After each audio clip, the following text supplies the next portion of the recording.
I'm sure you guys are busy, probably resting from yesterday's very exhausting proceedings. Am I correct? Pagod na pagod ba kayo mula kahapon? Huh? Is that Yes, true? sir. Yes. All right. Balita ko ang daming no? Ang daming mga natuklasan. Okay. Anyway, so let's have a quick discussion. Hopefully, I'd be finished by 11. All right, so our lesson for today is all about your immunodeficiency, okay? So immunodeficiency. Let me just share my screen. So ano lang ha, thread lang. Tapos na tayo sa autoimmunity, all right? Tapos na rin tayo dun sa isa pang exaggerated response, which is the hypersensitivity, okay? Now we move to your immunodeficiency, okay? After this one, dalawa na lang naman yung topic ko, which I can easily discuss next week. All right, so let me just share my screen.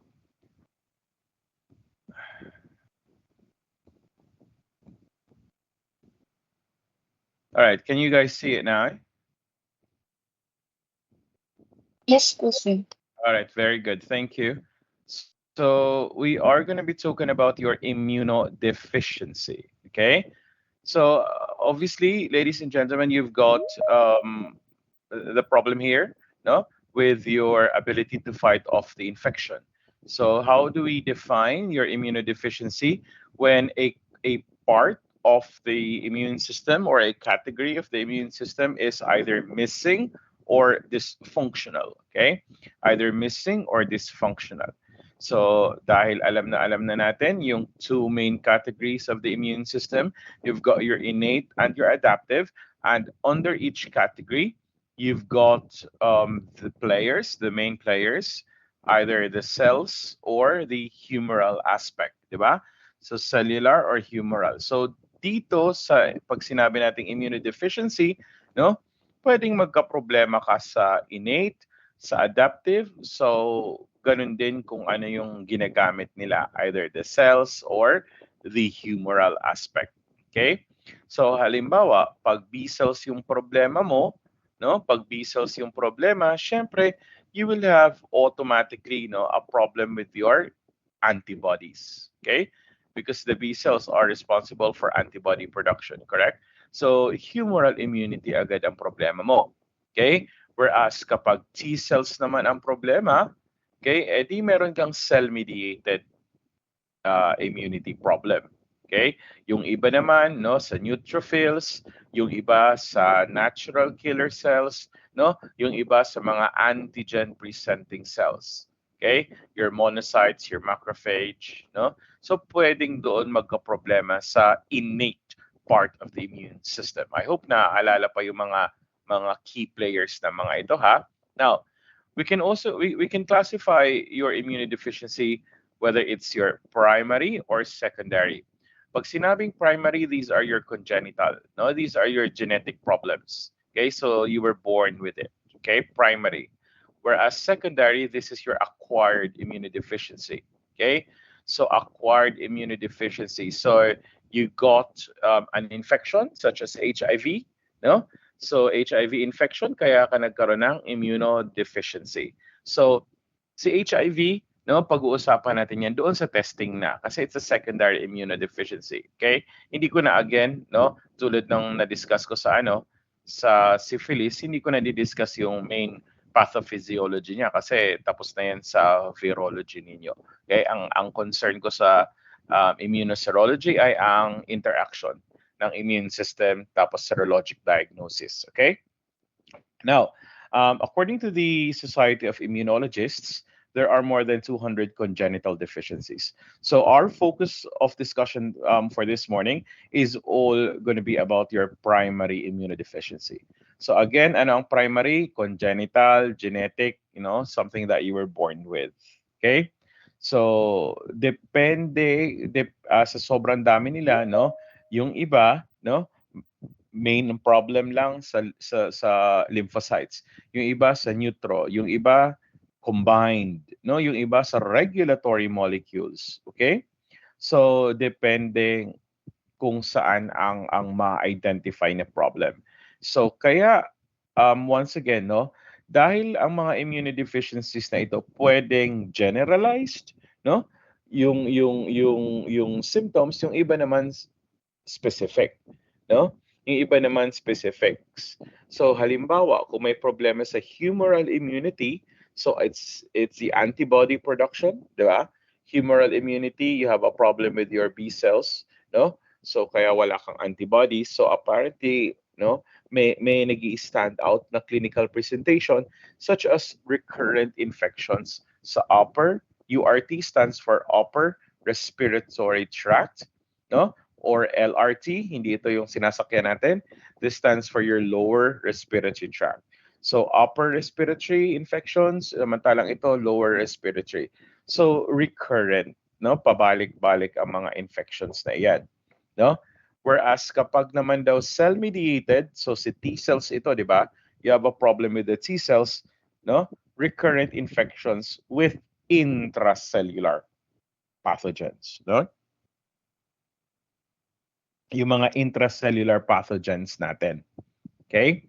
Kasi cell-mediated, di ba? Si cell-mediated, remember si T cells, siya yung mag-activate ng MHC, di ba? Siya mag-activate tuloy. Siya yung magmo-modulate ng immune response kasi ang dami niyang subsets, 'di ba? Pag na-activate siya via the MHC receptors, okay? Now, sa pag T-cell naman ang problem, no? Mas high risk sa cancers, 'di ba? So T-cell kaya nga meron tayong mga associated cancers, no? Kapag meron kang T-cell defect, okay? Such as 'di ba sa HIV you have your Kaposi sarcoma, no? So, 'yan ang nagpapatunay na kapag T-cell ang naapektuhan, hindi lang immunodeficient, rather nagkakaroon ka din ng high incidence of certain cancers. Okay? Now, pwede rin naman magkaproblema ka sa complement. Alam naman natin kung ano ang role ni complement. Okay? I hope i-review yan ha kasi malapit na tayo mag-compre exams. So kaya recurrent na naman yung infections mo. Tapos ang iba sa kanila, no, nagmamanifest ng autoimmune type such as lupus-like syndromes. Kapag may deficiency sa certain complement components such as C1, C2, no? Yung iba nagmamanifest as lupus-like. Can you imagine, no? Kulang ka lang ng C1, C2, nagkakaroon ka ng lupus-like syndromes. Okay? Now, yung iba naman may problema sa antigen-presenting cells, no? Your monocytes and your macrophages. Alam natin ang role ng mga iyan kasi sila ay yung, no? Sila yung mga antigen-presenting cells para maipakita via your MHC receptors. Okay? So yung iba naman may problema lang sa neutrophils, no? So therefore meron ka ng mga recurrent gram-positive infections, no? Mga pyogenic, the pus-forming infections, and characterized by poor wound healing. Okay? So ito yung mga pwede nating masabing associated symptoms, depende kung ano ang defect, kung nasaan yung defect, no? Which part of the immune system.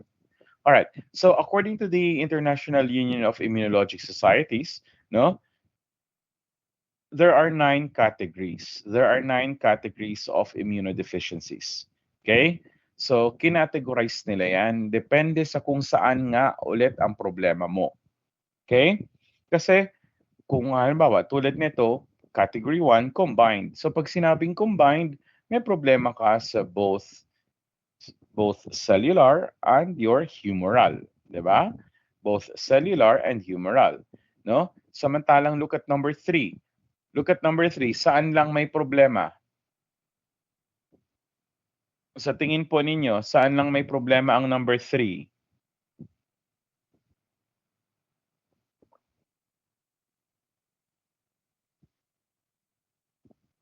Sir, Mhm. excuse me po. Yeah, sorry, sorry. Hindi po nalilipat yung slides Ay, hindi ko. nalilipat yung slide. Ayan, nalipat ba?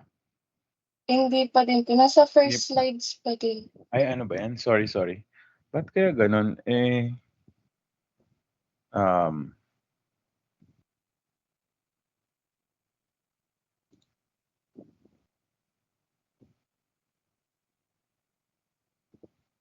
slide number, ano na nakikita nyo? Slide number 3 na po ngayon, sir. 3. All right, thanks for letting me know, okay? So, as I was saying, no, there are some deficiencies which have specific type of problems, okay? Magmamanifest ng specific types of clinical problems. Say for example, kapag may problems sa humoral immunity, so obviously yan yung ating yan yung ating antibody production. So apparently there's going to be a recurrent bacterial infection sa lungs, upper respiratory or lower respiratory. Okay? So upper or lower. Okay? Yung iba naman kapag cell-mediated immunity, remember cell-mediated, no? Siya yung nagmo-modulate ng immune response, correct? Because it has lots of different subsets. So you will have problems with intracellular pathogens. Okay? And higher risk for cancers. Okay? That's what you have to remember. Now, yung iba naman may problema lang sa complement, no? Sa antigen presenting cells, no? Yung iba specifically sa neutrophils. Okay? Nag-move po ba sa slide 4? Yes po, sir. All right, very good. Thank you. Okay. Now, according to the International Union of Immunologic Societies, so these are the societies na ang specialization ay immunology, no, usually allergology and immunology, no. There are 9 categories. So grinupo nila depende sa kung ano ang problema, no. Say for instance, category 1, no. So sa category 1, combined immunodeficiency, so it means you've got a problem in both the cellular aspect of immunity and the humoral aspect of immunity. Okay. Now, comparing it to category number 3, look at category number 3. So, which part of the immune system do you think is defective here?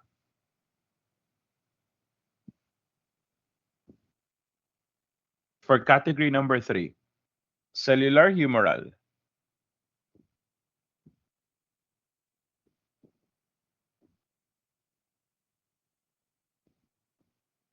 Yung category number 3, sa tingin po ninyo, saan may problema? Cellular or humoral aspect ng immunity? You can use the chat. Humoral po. Humoral po. Very good. Very good. Humoral immunity. So, yan yung dahilan nila bakit grinupo nila. Okay? Ano lang to, recent lang tong pagka-categorize na ito. When I was a student, wala kaming ganito. Puro ano lang, as in listed lang as immunodeficiency. Walang category ng mga ganyan. Alright? So lalo na yung iba dito na dagdag lang, no? Kakaiba na lalo na gumagamit na kasi tayo ngayon ng genetic testing. Kaya they are now able to pinpoint, to identify mas precise kung ano ba talaga problema. Alright? So, isa-isahin natin ang mga ito, no? And then giving some examples. Okay? Kung ano man yung mga yan. Alright. So, let's begin with category 1, the combined immunodeficiency.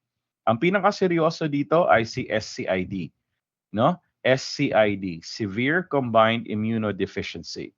So, in the SCID, no, since as I've mentioned earlier that with a combined immunodeficiency, cellular and humoral ang problema mo. Kaya ang naging resulta dito, no, kapag may SCID, no, hindi compatible with life. Okay? Mahihirapang mabuhay beyond 2 years old, no? Unless may intervention. Okay? Kasi remember palibot tayo ng bakterya, palibot tayo ng virus, palibot tayo ng microbes. So, kung parehas ba naman, no, both cellular and humoral ang wala dahil may mutation dito, no? Kasi tingnan niyo naman kung nasaan yung mutation, 'di ba? So, dito sa interleukin 2 receptor gamma gene, remember interleukin 2, no, is a very important cytokine, 'di ba? So siya yung nire-release, 'di ba? To modulate the immune response. Eh kung may mutation ka doon, eh di talagang wala, no? So nasaan daw itong IL-2RG, no, na gene na ito? X chromosome. So therefore, ladies and gentlemen, sino ang apektado sa SCID? Lalaki, babae?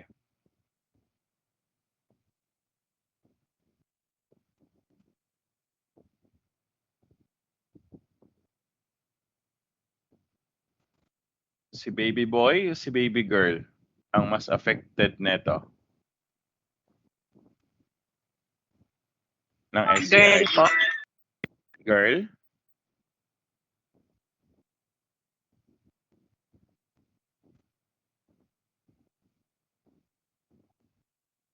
Kapag may mga ganyan, no, lumalabas na mas affected, mas greatly affected ang lalaki. Kasi remember, walang magko-compensate, no? Walang magko-compensate. Kung may mutation sa isang X, edi wala nang magko-compensate. Hindi katulad ng sa babae, dahil dalawa ang X, no? Kung may mutation sa isang X, may magko-compensate pa na isa. So, yan yung ano natin diyan sa mga X-linked diseases na ganyan. Okay? So, again, as I've said, no, kaya ito tinawag, nandiyan na yung adverb na severe, di ba? Kaya kapag walang intervention, no, patients die before 2 years old. Okay? Patients die before 2 years old. Now, um, meron pa silang other mutations na na-identify. Hindi lang po dito sa IL-2 receptor gamma gene. Instead, they were able to identify three other mutations that could lead to problems with both T and B cells. You know, the first mutation, no, is the JAK3 gene, parang kay polycythemia vera, no? Kasi it's a tyrosine kinase, no, na cell signaling. So, ang nangyayari diyan dahil may mutation kasi kay JAK3, there is no proper signaling. So, paano ka magre-recruit, 'di ba? Paano ka magre-recruit? Paano ka magsisignal na dapat dumamay yung T cells, B cells kung yung mismong cell signaling ay defective. Okay? Now, yung isa naman si ADA deficiency enzymes ito, and then yung isa ay si PNP deficiency. So, basically, both of these enzymes, they are necessary for normal purine metabolism. Okay? Normal purine metabolism, no? So lahat naman ng DNA ay may purine. Okay? Ang problema kapag may mutation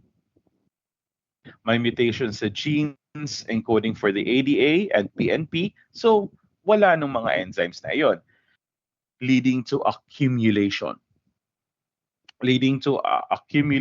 of unmetabolized, no, na mga purines. Kaya nagiging toxic ngayon sa cell. Okay? Nagiging toxic sa cell kasi hindi proper yung metabolism ng purine. Okay? So kapag naging toxic sa cell, sa T cells, B cells, eh di mamamatay sila, leading to low levels, no? Low levels of both cell populations. Okay? So again, pag sinabing SCID, no, the most common is X-linked. However, other mutations have been identified, such as in the JAK3, ADA, and PNP genes. All right. Next, let's move to your combined immunodeficiency. However, it has your associated syndromic features. No, pag sinabing associated syndromic features, may ibang may ibang systems na affected. Okay? So number one, you might have heard of this already. Your Wiskott-Aldrich syndrome. Your Wiskott-Aldrich syndrome. Your WAS. No? So another X-linked recessive. No? So ang primary molecular defect ay ang itong sa CD43, cluster of differentiation, di ba? Which is involved in protein glycosylation. Okay? Now, ano ang gusto kong matandaan ninyo sa WAS? Okay? Tandaan ang triad sa WAS. Okay? There is immunodeficiency. Yes. There is eczema. No? There is eczema. All right? And there is thrombocytopenia. So yan ang triad kay WAS. Wag na wag niyo pong kakaligtaan. Iyan. No? So si WAS ganun din lalabas no sa infancy, no? Nade-diagnose nila during infancy. Kasi infant pa lang, no? May mga nakukumpleto na nila yung triad. Okay? Nakukumpleto na nila yung triad na ito. Okay? Na ayan nga, syempre alam niyo naman kung ano yung eczema, di ba?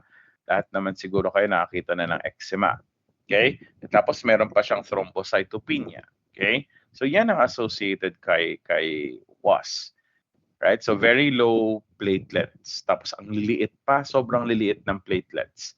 Ang baba na nga, no? Tapos under the microscope, no, they appear to be microthrombocytes.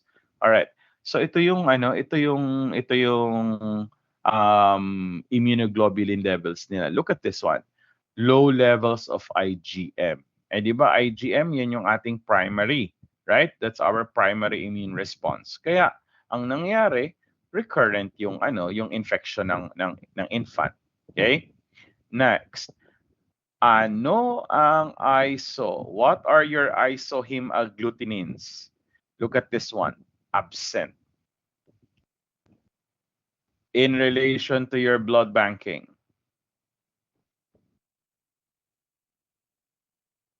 Ano ang ibig kong sabihin ng isohemagglutinins dito?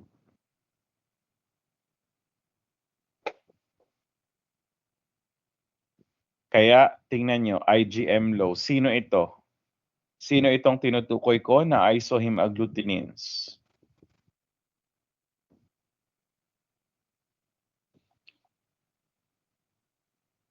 Clue. Wala siyang yung ganong klaseng blood typing. Hindi mo pwedeng gawin. Sino yan? Sino yung tinutukoy ko?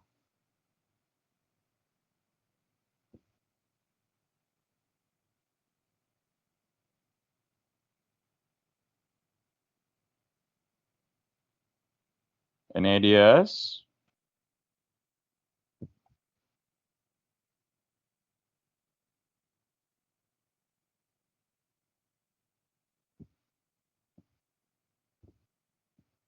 Come on, guys. Idea? Sige na, para matapos na tayo. Help me out here. O, clue, blood typing.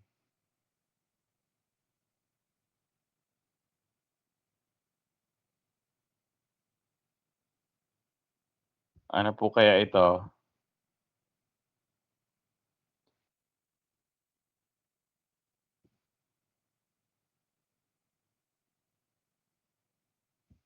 Ah?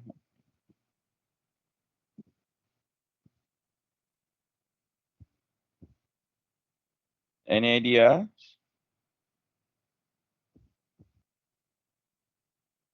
Walang isohemagglutinins. Agglutinins are antibodies. Sinong isohemagglutinins ito? Ang tinutukoy ko. Kaya nagbigay ako ng clue. You will have a problem with this in the blood typing.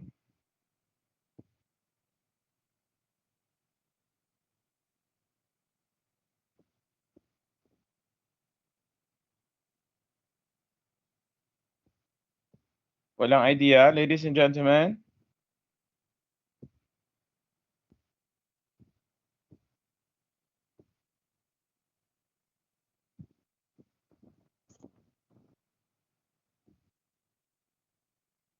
Di ba nag-blood typing na kayo? Ano yung dalawang klaseng pagba-blood typing?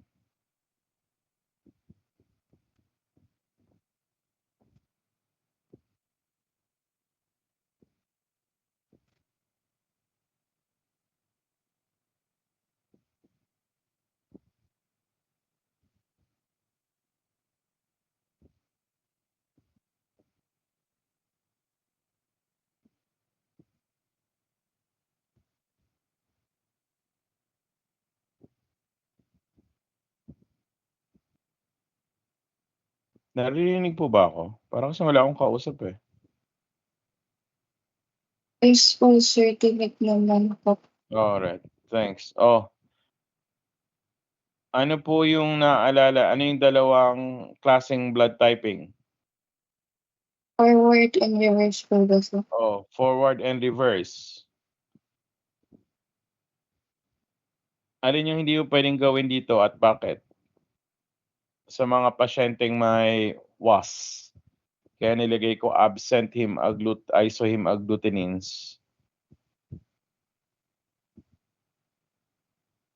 Yung forward po. Forward. Kasi wala po silang mga anti-A sa anti-B. Reverse. Reverse ang hindi pwedeng gawin. So tandaan yan ha. In your Wiskott-Aldrich syndrome, no? Wala silang isohemagglutinin. So they don't have your anti-A, anti-B, no? Anti-AB. So kasi 'di ba IgM ang mga iyon. Kaya wala silang forward, wala silang reverse typing. Okay? You can only do the forward typing. Okay? For your WAS patients kahit tumanda na 'yan, no? Kahit hindi na 'yan newborn. Okay? Hindi sila magagawan, mahirap silang gawan ng reverse typing. Next, high levels of alpha fetoprotein. Kaya meron din itong risk for malignancy. Diba, AFP is an oncofetal antigen, right? Next, your DiGeorge anomaly, a developmental anomaly. So, ang nangyari dito, hindi nag-develop ng maigi, no? So, yung pharyngeal pouches. So, yung mga organs na magkakatabi-tabi, no? Mga organs na magkakalapit, no? Sa kasali yung ano dyan, is yung thymus, no? Hindi nag-develop. Okay? Kaya your DiGeorge anomaly is also known as your congenital thymic hypoplasia. Okay? So this is another combined pero may syndromic features. So ano yung associated syndromes niya kasi? No, there is mental retardation. So hindi lang siya immunodeficiency. Tapos hindi nanigas yung hyoid bone. So hindi hyoid, yung dito sa may natin, sa may lalamunan. Okay?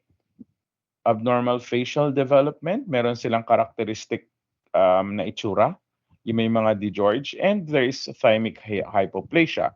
Kaya dahil dyan, no, walang T cells, di ba? Kasi alam naman natin ang role ng thymus. Okay? So apparently meron na namang chromosomal anomaly dito. Okay? So yan si DiGeorge syndrome. So bukod diyan, no, ang may mga DiGeorge syndrome, no, wala ding thyroid, no, naapektuhan din ang kanilang thyroid, parathyroid. Kasi 'di ba magkakatabi-tabi yung mga magkakalapit yung mga organs na yan, no? So sa embryology, yan yung mga nagde-develop sa pharyngeal pouches. Okay? So kaya syndromic. Next, your ataxia, your ataxia telangiectasia, no, or ataxia, no, ataxia telangiectasia. So another rare autosomal recessive disorder. So ito hindi lang immunodeficiency ang magma-manifest, no? Ito yung AT gene natin, no? So located on chromosome 11. So they are very important for recombination, no? Recombination, di ba? Kaya nga tayo nakaka-produce ng iba't ibang klaseng antibodies, right? Kasi nagre-recombine ang ating genes. However, apparently, no, kapag may mutation sa AT gene, hindi nagre-recombination ang genes natin. So kung hindi nagre-recombine, no, magkakaroon ng cell death, 'di ba? So pati yung mga kinases, no? Apparently yan din yung isa sa mga um, problems ng AT mutation. So ano bang ibig nating sabihin? So ito kasi symptoms kasi. Pag sinabing attack siya, no, involuntary muscle movements. So involuntary muscle movements. Pag sinabing telangiectasia, no, swelling sa skin, no, yung capillaries, no? Capillary swelling sa skin. Kaya parang may mga ano ba tawag dyan? Yung may parang bleeding, no? 'Di ba um 'di ba yung dengue, no? Pag tinornicate test mo 'yan, mag-aano yung capillary botches, no? May mga pinpoint, no? Na botches sa skin. So ang telangiectasia, no? Similar din yung magiging ano diyan. So nasa skin. So dahil ito yung ano niya, no? Ito yung associated immunoglobulins na deficient sa kanya. IgA, very important, 'di ba? Sa mucosal, sa secretory, no? So even IgE, no? Wala din siya. Low to absent sa mga taong may mga ganyan. Okay? So what you have to remember sa ataxia, telangiectasia, no? Very high levels ang association niya sa malignancy, sa cancers. Okay? So hindi kaya nga siya syndromic, 'di ba? Isa sa mga syndromic kasi no, hindi lang sa immune system ang magiging defect. All right? Next, your category 3. So tulad ng sinabi natin kanina, pag category 3 puro ka lang B-cell problem, no? Puro ka lang B-cell problem. Hence, agammaglobulinemia or yung iba naman hypogammaglobulinemia. But nevertheless, yan yung problem kapag category 3. So ang famous dyan si Bruton's X-linked agammaglobulinemia. So ayan, nandito po no sa salita pa lang agammaglobulinemia. Wala talagang gamma globulins. So kapag serum protein electrophoresis, no? Wala nung bump doon sa gamma globulins. So this is a tyrosine kinase deficiency. So another cell signaling, 'di ba? So ang nangyayari dito dahil wala kang B cells, wala ka din ng immunoglobulins. Kahit anong klaseng immunoglobulins wala ka. Okay? So ang na-found out nila, no, sa bone marrow, merong hanggang ano lang, pre-B cells na stage. 'Di ba? Pro-B, pre-B, 'di ba 'yan yung mga ano no, stages. So, merong pre-B cell stage. After that, namamatay na yung pre-B cells. So, hindi na nagmamature yung pre-B cells into your B cells. Okay? Dahil sa kakulangan ng tyrosine kinase. No? A cell signaling, 'di ba? Cell signaling enzyme, no?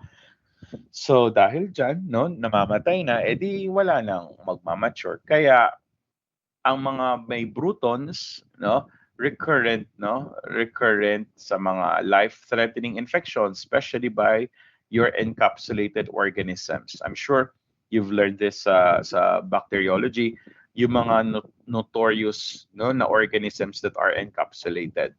Okay? So sila strep, 'di ba? Sila meningo, so sila H. influenzae. Okay? So yan ang problema sa may mga Brutons. Alright? So hanggang pre-B cell stage lang. Okay? Tapos wala na. Next, selective IgA deficiency. Alright, so ito naman, no? Apparently, this is the most common congenital deficiency sa mga whites, no? Because all whites are of European descent, di ba? So, wala sila no secretory IgA. Okay? Wala sila ng secretory IgA. Most are asymptomatic, no? However, yung iba namang symptomatic daw associated sa respiratory GI symptoms. And then, ang mga patients na ito nagde-develop ng IgE. So yung IgE nila, no? So it's anti-IgA. So yung IgE, kasi remember, wala silang IgA, di ba? So these are your IgA negative individuals, right? So dahil dyan, meron silang IgE laban sa IgA. So, sila yung at risk for severe anaphylactic reactions.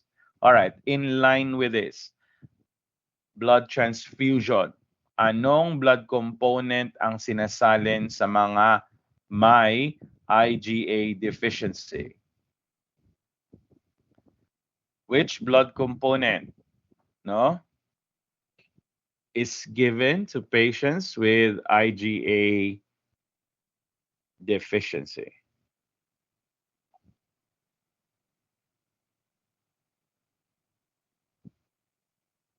Nag-lesson na kayo sa transfusion, di ba? So which blood component is given to these patients who are IgA negative? Remember, pag IgA negative, meron niyang IgE, anti-IgA na IgE. Ano ang blood component na binibigay sa kanila?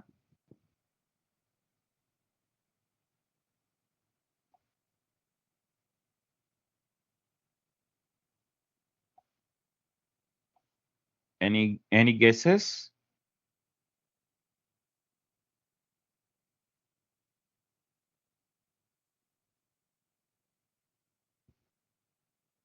Wala, walang hula.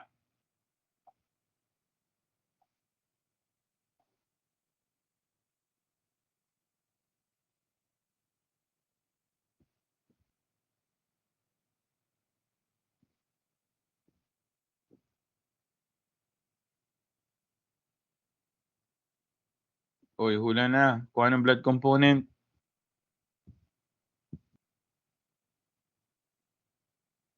Ano yung mga naalala niyong blood components?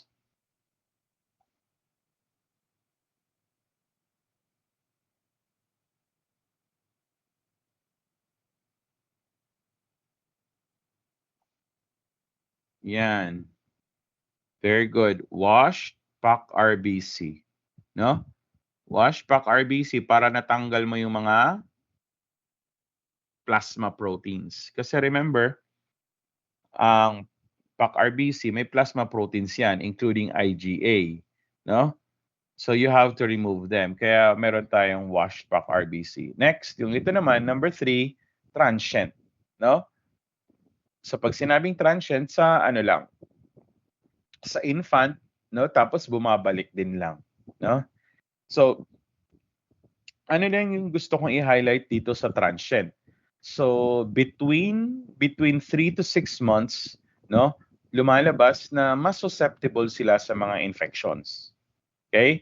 Kahit na upon testing, normal naman yung B cells, no? So, dito yung may sila yung binibigyan na talaga na may mga intervention. Okay? Di ba yung iba na napapansin natin, bata pa lang, ang dami ng antibiotics, ganyan-ganyan. So, baka daw pwedeng nandun sa transient. Okay? Transient lang. Pero after a while, no, magpipick up na yung synthesis ng immunoglobulins. Magiging normal na yung production ng B cells. So, ang lumalabas sa kanila dito, there's a developmental delay. No? Developmental delay. No? So hindi si B cells niya, 'di ba, kahit normal yung numbers ng B cells, hindi agad nagpo-produce ng antibodies. Okay? Next, number 4, immune dysregulation. So immune dysregulation. So ito yung may problema sa Tregs, 'di ba? So malamang may mga problema sa T regulatory cells. So ang may mga may mga problema sa immune dysregulation, no? Normal yung T or B cells pero reduced control over their functions. So pwedeng hindi kumilos, no? Yung T or B cells, or pwedeng magkaroon ng manifestation ng autoimmunity. Okay? Because remember, it's the Tregs na ang nagpe-prevent sa atin magkaroon ng autoimmune, di ba? Isa sa mga nagpe-prevent. Alright. So, nilista ko dyan yung yung perfect example ng immune dysregulation, which is your Shinya-Higashi. Okay? So, I'm sure you can recall this from your hematology 1, no? Si Shinya Higashi, bukod sa immunodeficiency, merong hypopigmentation. Hypopigmentation. Okay? Tapos ang leukocytes niya, ang neutrophils niya, no? Mayroong enlarged lysosomes. So sa loob ng neutrophils, no, merong very large lysosomes. Okay? So yan yung distinctive characteristic niya. Okay? Next, category 5, no? Ang problema sa category 5, remember, sa neutrophils. And ang perfect example dyan ay si CGD. Alright? Chronic granulomatous disease. So ano naman ang problema sa CGD? Yes, you have normal neutrophil numbers, no? Normal neutrophil yung numbers mo, pero ang problema mo sa function ng neutrophils. Okay? So, when it comes to the genetics, no, X-linked is responsible for 70% of cases. So lalaki na naman, no, ang affected. However, 30% apparently autosomal recessive. So autosomal recessive ang inheritance. Okay, so hindi siya exclusive sa X-linked. All right? So, ano ang nasa CGD, no? Ang neutrophils capable of phagocytosis. However, it is incapable of killing. Okay? Bakit incapable of killing? Hindi siya nakaka-produce ng reactive oxygen species. Sino yan? Siyempre, si hydrogen peroxide. Okay? So, di ba, si neutrophils kasi dapat capable of killing the phagocytosed bacteria. Right? So hydrogen peroxide ang isa sa mga ROS na ginagawa ni neutrophil, no? Along with superoxide dismutase. However, hindi niya magawa 'yon. Apparently may problema daw kasi dito sa NADPH oxidase system. So ang traditional test dito ay si nitroblue tetrazolium dye test. Nitroblue tetrazolium dye test, kaya NBT. No? So basically dito, lalagyan mo ng dye si neutrophil, kulay blue. Okay? Now, kulay blue yung dye. So, kung si neutrophil ay normal functioning, kaya niyang i-reduce yung color. No? So, from color blue to colorless. Kasi habang nag-form siya ng hydrogen peroxide, no, magkakaroon ng change of color. Okay? So, for patients with CGD, hindi na gagawang colorless yung dye natin. So kaya blue pa rin siya. Okay? So ito yung traditional na lab test diyan. Although ngayon, no, flow cytometry na ang ginagamit pang diagnose ng mga ganitong klaseng sakit. Okay? So next, your leukocyte adhesion deficiency. Leukocyte adhesion, sa title pa lang, may problema ka sa motility ng leukocytes, no? Hindi kasi siya dumidikit, say for instance, no? Hindi dumidikit sa endothelial cells ng blood vessels. Alam natin, 'di ba, na kailangang mag-migrate ng leukocytes, no? Si leukocytes sumasama sa dugo, sa circulation. Kung ang kailangan ay nasa tissues, kailangan matuto mag-migrate si leukocytes. And isa sa mga migration, dapat may ability siya to stick. Di ba? Didikit muna dapat. Kung hindi niya magawa yon dahil meron siyang autosomal recessive problem sa CD18 protein, ito na naman yun, no? So another cluster differentiation protein. So apparently, this is responsible for adhesion. So kung may problema diyan, hindi magkakaroon ng proper, no, ng proper or efficient chemotaxis. Okay? All right. Next, you have your category 6, no, innate immunity. So sa innate immunity, apparently may problema sa toll-like receptors, 'di ba? So kasi 'di ba yung mga innate cells, no, dapat yung mga phagocytes may toll-like receptors. Okay, even sa interleukins. Now, yung ito po kasi mga ibang categories na ito, no? Mga bago lang na categories, tapos less ang examples pa. Okay? So ang primary natin diyan, yung mga kanina, sila Brutons, no? Sila CGD, no? Sila SCID. Those are the prime examples of immunodeficiencies. Okay. Now, next, you have your category 7, mga auto-inflammatory. So ang problema dito, no, apparently there's a protein known as inflammasomes. So inflammasome proteins which stimulates the pro-inflammatory cytokines. So unnecessary, no? Unnecessary yung pagkakaroon ng inflammation. All right. Next, category 8, no? Your category 8, your complement deficiency. Okay? Pati ba naman si complement pwedeng magkulang. Okay? So, nilista ko dyan from the most severe. No? C3 deficiency is most severe. Kasi alam naman natin, di ba, si C3, siya ang mag-activate, no, sa C5.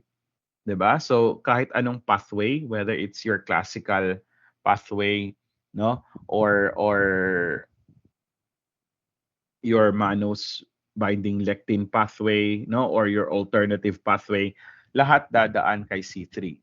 Okay? So kaya ito yung kapag may deficiency, it's the most serious. Okay? Kasi hindi ma-activate yung C5, 'di ba? Edi walang MAC, right? So aside from that one, aside from serious infections, no, associated din ang C3 deficiency sa immune complex. Sa immune complex, no? Such as your glomerulonephritis. Kasi bakit ganun? Na-activate lang yung yung C1, di ba? C4, no? C2, na-activate lang sila. Eh pwede silang mag-deposit. Kaya kung kakulangan man, bakit pwede silang mag-deposit? Kasi hindi sila nagamit eh. What do I mean by hindi sila nagamit? Hindi sila na-convert para maging C5 kasi kulang ng C3. So therefore, delikado silang immune complexes lang. No? So, associated yan sa glomerulonephritis. Yung C5 to C8 naman, no? Kapag may deficiency daw dyan, apparently it's prone to your systemic Neisseria infections. So, whether it's your meningitis, no? Or your gonorrhea, no? So, ganyan daw ang problema kapag may C5 to C8. Alright? So, si C2 naman, katulad ng C1, no? Ito yung sinasabi ko kanina na C1 and C2 deficiencies are associated with lupus-like syndromes. Okay? Lupus-like syndromes. Alright? Yung isa naman yung regulatory ng C1, no? C1 inhibitor deficiency, it's associated with hereditary angioedema. No? Remember, dapat ang C1 may nagre-regulate. Sino yon? It's your C1 inhibitor. Kaya lang kung yan mismong inhibitor ay deficient daw, hereditary angioedema. Okay? And then yung 9, yan yung phenotypic category 9, phenocopies of PID. No? So ayun ay may mga genetic pa talaga, testing involved. Okay? And I don't have a perfect example for category 9. Okay? So yung binigay ko ngayon, yan lang naman yung common na nakikita natin na inaaral natin as medtechs, no? All right. Now, paano yung laboratory diagnosis? So everything begins with your CBC. Nakita na mababa yung WBC count, no? Nakita na mababa yung mga platelets, 'di ba? Kasi 'di ba kay bumababa yung platelet kay Wiskott-Aldrich, no? So screening test pa lang ang mga iyon. Okay? Although yung iba very straightforward na. So screening test ang mga iyon, no? Nagpapa-confirmatory. So nowadays ang mga confirmatory tests, no, they are done by flow cytometry. Okay? So ang flow cytometry, no, ayan na yung gumagamit ng fluorescent antibody against the CD, no? Clusters of differentiation. Kasi the CDs are expressed, 'di ba? Sa surface ng WBCs. So kung meron kang antibody doon na fluorescent labeled, no, nagre-react siya kung nandun. Kaya nabibilang ng machine, no? Nabibilang ng machine na okay, may deficiency ka kasi ang konti na nag-react. Okay? So ganun din naman inaral niyo na sa CC1, 'di ba? yung serum protein electrophoresis, di ba? So, ang serum protein electrophoresis, alam natin na ang pinanggagamitan lang naman dyan ay to investigate your gammopathies, di ba? Pwedeng meron, sobrang taas, or pwede namang wala. Okay? And then, mini-measure na natin ngayon. Ilan ang IgG, ilan ang IgM, etc. etc. Okay? Yung iba naman, bone marrow na ang kailangan, bone marrow studies for genetic testing na. No? Para ma-confirm na talaga ano ba ang meron, no? Ano ba ang mutation na meron? Okay? So nagpapa-cytogenetic analysis na for specific, or for certain primary immunodeficiencies. And then again, ayan na nga, no, nabanggit ko kanina, genetic studies to confirm, di ba? Kasi pinpointed na yung yung mga genes, right? So since identified na yung genes, titignan na ngayon kung may mutation doon yung pasyente. Okay? But as I've said, no, hindi lahat pinapagawan ng genetic studies kasi nga, no, availability, no, ng genetic testing, and then the price. Okay? So yung iba, lang, manifestation, clinical, di ba? Clinical, plus may mga ganitong laboratory test na kontento na, hindi na kailangang ipa genetics, no? So, ayan. All right, so this ends my lecture with your immunodeficiencies. Did you guys understand this? Yung concept natin ito? Sa inyo, mabilis lang tayo. Dapat hindi tayo nag-makeup, kaya lang sabi ni Patrick, late yata kayo nag-start. Di ba, nung experiment nyo? Kaya ayan, hiniram niya yung oras. Anyway, so I hope naintindihan po yung ating lesson. Okay? Just to remind you, ladies and gentlemen, on Monday will be once again, on Monday will be our laboratory experiments. Okay? So nandun na yung dilution, no? Nandun si Octerlony, and then yung mga strip tests na gagawin nyo. Kaya do not be absent, nor should you be late. Okay? Pag na-late kayo, remember sabi ko, equivalent yun sa 2 quizzes ang laboratory. Alright? So, I'll arrange na handouts, okay, para forward ko na mamaya, sabay-sabay. And then yung magiging quiz nyo nito will be on Wednesday. Okay? Kasi puro laboratory muna tayo gagawin natin sa Lunes. Alright? So, if there are no more questions, I'll stop this discussion. Any questions?